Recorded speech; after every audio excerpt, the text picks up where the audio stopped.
Timi! La naiba, trezește-te, Timi! Că cavaș în gura mea! Timi! Timi! Trezește-te, Timi!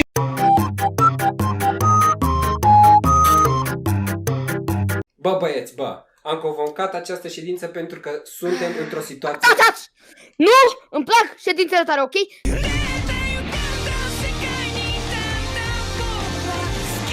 Din cauza ta, ședințelor tare, adică, uite puțin aici pe geam, uite-l pe Marc, un băiat bun, într-o vârstă care nu știu, doar că care mă ajuta, îmi făcea patul.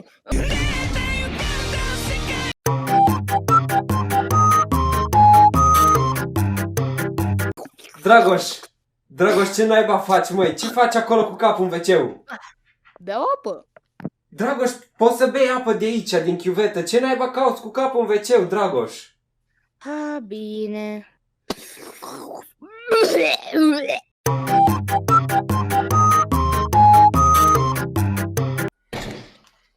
Bă, ce vrei, ha? Iar te iei de mine. Să nu te mai prind eu.